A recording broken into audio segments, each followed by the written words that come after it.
சட்டப்பேரவை பொதுத் தேர்தல் 2026 விடுதலை சிறுத்தைகள் கட்சியின் கொள்கை அறிக்கை எலெக்ஷன் மேனிஃபெஸ்டோ.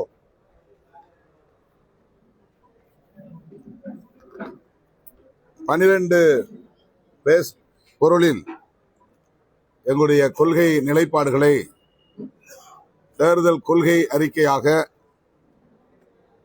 வெளியிடுகிறோம்.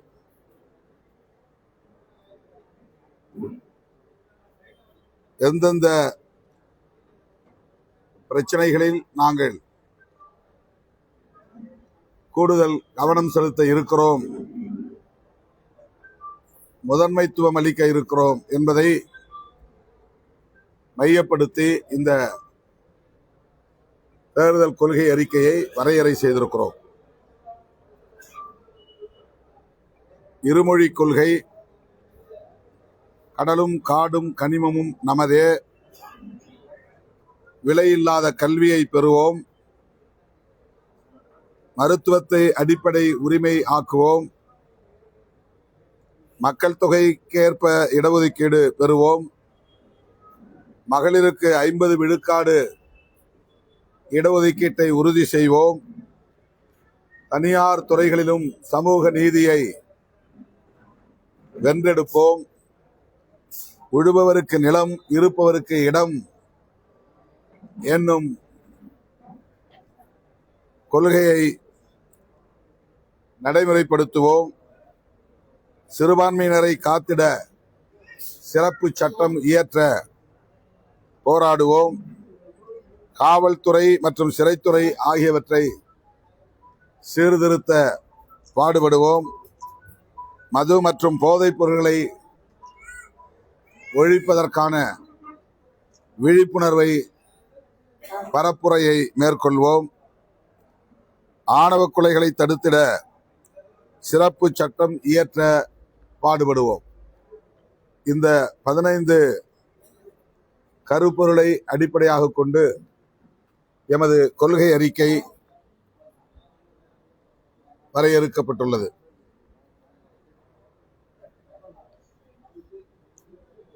கோரிக்கைகளின் அடிப்படையிலான வாக்குறுதிகளை தேர்தல் அறிக்கையாக முன்வைக்காமல் கருத்தியல் அடிப்படையில்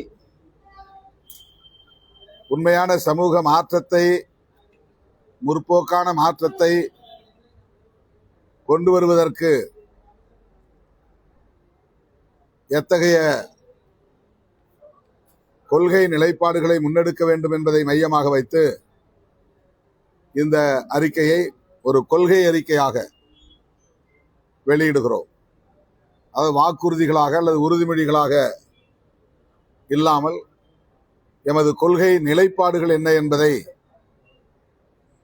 வெளிப்படுத்தும் ஒரு அறிக்கை தான் விடுதலை சிறுத்தைகள் கட்சி தேர்தல் அறிக்கை. குறிப்பாக டெல்லியில் கோலோச்சி கொண்டிருக்கிற பாரதிய ஜனதா அரசு, சங் பரிவார்களின் அரசு இந்த தேசத்தை 2000 ஆண்டுகளுக்கு பின்னால் இட்டு செல்லுகிற பெரும் முயற்சியில், ஒரு கேடான முயற்சியில் ஈடுபட்டு வருகிறது. ஒரே தேசம், ஒரே கலாச்சாரம், ஒரே தேசம் ஒரே தேர்தல் என்கிற அடிப்படையில் அரசமைப்பு சட்டம் முன்மொழியக்கூடிய பன்மைத்துவத்தை சிதைக்கிற வகையில் பாஜக அரசு திட்டமிட்டு காய்களை நகர்த்தி வருகிறது. 16ஆம் தேதி, 17ஆம் தேதி, 18ஆம் தேதி ஆகிய 3 நாட்களில் சிறப்பு கூட்டத்தொடரை அறிவித்திருக்கிறார்கள். பெண்களுக்கு அரசியல் களத்தில் இடஒதுக்கீடு, நாடாளுமன்ற தொகுதிகளுக்கான மறுவரையறை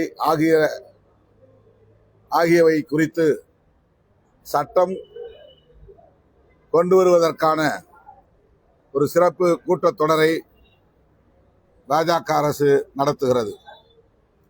கேரளா, தமிழ்நாடு, மேற்கு வங்கம் ஆகிய முக்கியமான 3 மாநிலங்கள்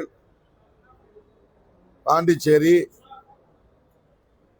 அசாம் ஆகிய பகுதிகளிலும் சட்டப்பேரவைக்கான பொதுத் தேர்தல்கள் நடைபெறுகிற இந்த சூழலில் இந்த மாநிலங்களை சார்ந்த நாடாளுமன்ற உறுப்பினர்கள் இந்த கூட்டத்தொடரில் பங்கேற்க இயலாத சூழல் இருந்தும் உள்நோக்கத்தோடு இந்த கூட்டத்தொடரை நடத்துகிறார்கள்.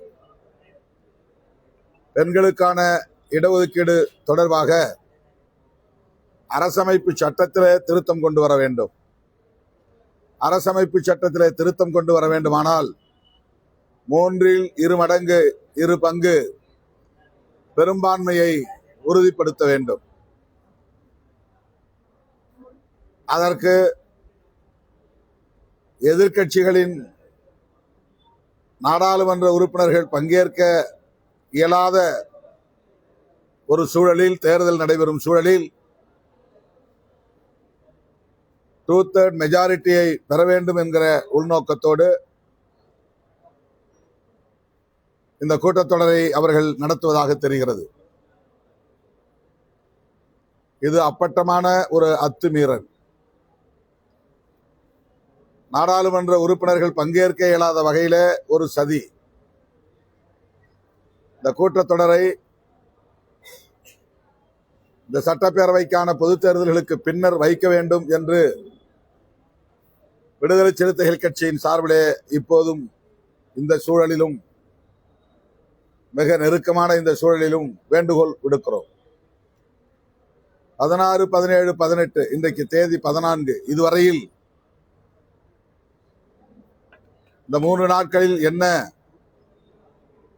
செய்ய போகிறார்கள் என்பது குறித்த எந்த அறிவிப்பும் செய்யவில்லை. இதெல்லாம் மரபுக்கு மீறியது, மரபுக்கு எதிரான நடவடிக்கை, மரபு மீறலாகும். இடையில் ஒரே நாள் தான் இருக்கிறது. ஆனால் இதுவரையில் லிஸ்ட் ஆஃப் பிசினஸ் என்ன என்பது அறிவிக்கப்படவில்லை. என்ன மசோதாவை அறிமுகப்படுத்த போகிறார்கள், எது குறித்து விவாதிக்க போகிறோம் என்பது குறித்து எந்த அறிவிப்பும் இல்லை. இப்படிப்பட்ட ஒரு எதேச்சதிகார பாசிச பாஜக அரசின் சதி அரசியலை முறியடிக்கக்கூடிய வகையில் எமது அரசியல் நடவடிக்கைகளுக்கான வியூகங்கள் என்ன என்பதை வெளிப்படுத்தும் ஒரு அறிக்கைதான் விடுதலை சிறுத்தைகள் கட்சியின் கொள்கை அறிக்கை. அதிலே நாங்கள் இருமொழி கொள்கையை வலியுறுத்துகிறோம். இந்தி பேசாத பிற மாநிலங்களில் திட்டமிட்டு இந்தி திணிப்பு முயற்சியில் பாஜக அரசு தொடர்ந்து ஈடுபட்டு வருகிறது. தமிழ்நாடு உள்ளிட்ட இந்தி பேசாத மாநிலங்களில் மத்திய ஒன்றிய அரசின் நிறுவனங்களுக்கு இந்தியிலே பெயர் வைக்கிறார்கள். ரயில்வே, விமான நிலையம் உள்ளிட்ட பல பொது துறைகள், ஒன்றிய அரசுக்கான நிறுவனங்கள் ஆகியவற்றுக்கு இந்தியிலேயே பெயர் வைக்கிறார்கள். இந்திய ஒன்றிய அரசு அறிவிக்கக்கூடிய திட்டங்கள் யாவற்றுக்கும் இந்தியிலேயே பெயர் வைக்கிறார்கள். இவையெல்லாம் திட்டமிட்டு ஒரே தேசம் ஒரே மொழி என்கிற நிலையை எட்டுவதற்காக செய்யப்படுகிற முயற்சி. இந்தியா என்கிற ஒரே தேசம், இந்தி என்கிற ஒரே மொழி, இந்தியா என்கிற ஒரே தேசம், இந்து மதம் என்கிற ஒரே மதம், இந்தியா என்கிற ஒரே தேசம், இந்துக்களின் கலாச்சாரமே இந்தியாவின் கலாச்சாரம் என்கிற ஒரே கலாச்சாரம். ஆக இங்கே பன்மொழி, பல மதம், பல கலாச்சாரம் என்கிற பன்மைத்துவமே கூடாது என்று எண்ணுகிற ஒரு பாசிச அரசு இங்கே செயல்படுகிறது. இது இந்திய அரசமைப்பு சட்டத்திற்கு எதிரானது. ஆகவே பாசிச பாஜக அரசின் நடவடிக்கைகளுக்கு எதிராக, அவர்களின் சதி முயற்சிகளுக்கு எதிராக எமது கொள்கை நிலைப்பாடுகளை நாங்கள் எங்களுக்கான போராட்ட வியூகங்களாக அறிவிக்கிறோம். இருமொழி கொள்கையை நடைமுறைப்படுத்துவோம் என்பது. அதேபோல கடல், வனம், கனிமம் ஆகியவற்றை இந்திய ஒன்றிய அரசு தங்களுக்கான சொத்தாக கருதி அதற்கேற்ப சட்டத்திட்டங்களை வரையறுக்கிறார்கள். கூட்டாட்சி தத்துவத்திற்கு எதிரான நடவடிக்கைகளில் ஈடுபடுகிறார்கள். மாநில அரசுக்கான அதிகாரங்களை தட்டி பறிக்கிறார்கள். மாநில உரிமைகளையும் பறிக்கிறார்கள். அதற்கு எதிராக எமது கொள்கை நிலைப்பாடு கடல், காடு, கனிமம் ஆகியவை அந்தந்த மாநிலத்திற்குரிய மக்களுக்கானது என்பதை வலியுறுத்த, அதை நிலைநாட்ட போராடுவோம். அதேபோல கல்வி தனியார் மயமானதன் மூலம் இன்றைக்கு விலை கொடுத்துதான் கல்வியை பெறும் நிலை இருக்கிறது. அதுவும் ஏழை எளிய மக்கள் அந்த கல்வியை பெற முடியாத தூரத்திற்கு, எட்ட முடியாத தூரத்திற்கு போய்விட்டது. எனவே கட்டணம் இல்லாத அல்லது விலை இல்லாத கல்வியை பெறுவதற்கு எமது இயக்கம் போராடும். மருத்துவம் மிக மிக கல்வியை எப்படி நாம் மிக இன்றியமையாத ஒன்றாக பார்க்கிறோமோ அதை போல மருத்துவமும் மிக இன்றியமையாத ஒரு தேவை. அது மக்களுக்கான, இந்திய குடிமக்களுக்கான அடிப்படை உரிமையாக ஆக்குவதற்கு விடுதலை சிறுத்தைகள் கட்சி போராடும், குரல் கொடுக்கும். இடஒதுக்கீடு என்பது மக்கள் தொகை அடிப்படையில் உயர்த்தப்படவில்லை. 2011ஆம் ஆண்டு மக்கள் தொகை கணக்கெடுப்பு, அதன் பிறகு 21 மக்கள் தொகை கணக்கெடுப்பு நடத்தப்படவில்லை. கொரோனாவை காரணம் காட்டி தள்ளி வைத்தார்கள். இப்போது 2031 தான் இனி மக்கள் தொகை கணக்கெடுப்பு வரும். இந்த மக்கள் தொகை கணக்கெடுப்பை நடத்தி முடித்த பிறகுதான் பெண்களுக்கான இடஒதுக்கீடு தொடர்பான சட்டம் கொண்டு வருவோம் என்று சொன்னார்கள் கடந்த நாடாளுமன்ற கூட்டத்தொடரில்.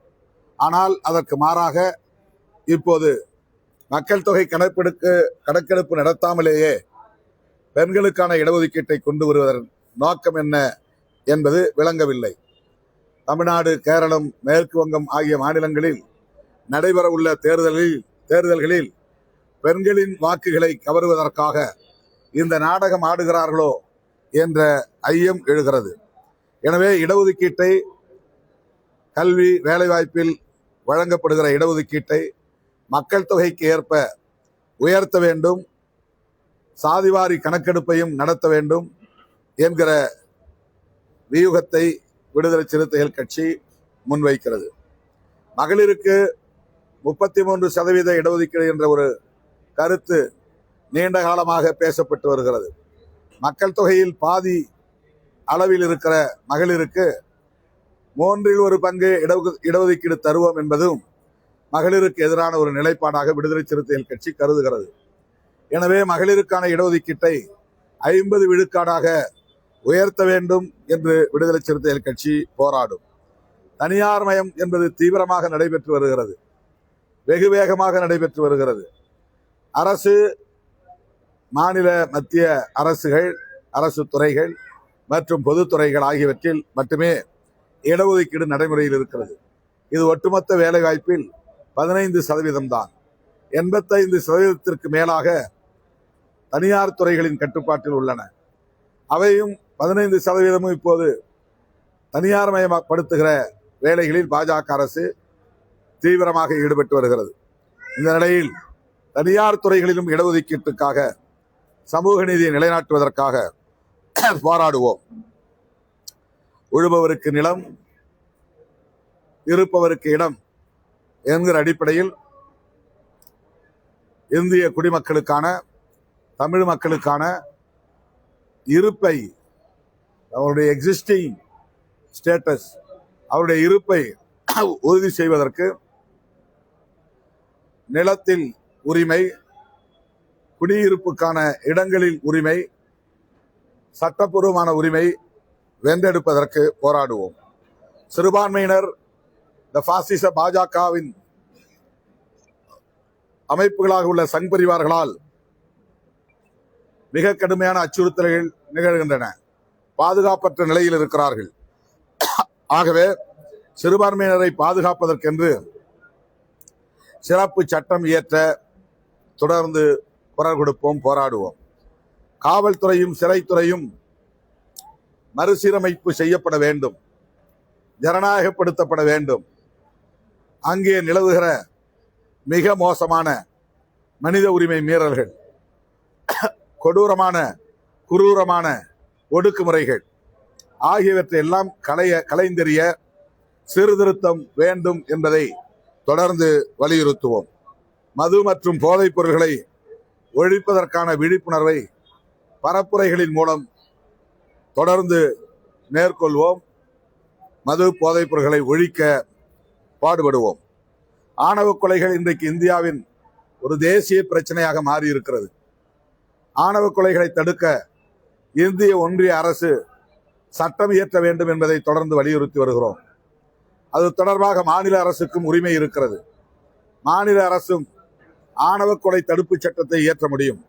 ஆகவே ஆணவ கொலைகளை தடுத்திட சிறப்பு சட்டம் இயற்ற விடுதலை சிறுத்தைகள் கட்சி அதற்கான வியூகத்தை அமைத்து போராடும் என்பதையும் ஒரு கொள்கை நிலைப்பாடாக விடுதலை சிறுத்தைகள் கட்சியின் தேர்தல் அறிக்கையை வரையறுத்திருக்கிறோம். அதனை வெளியிடுவதில் மகிழ்ச்சி அடைகிறோம்.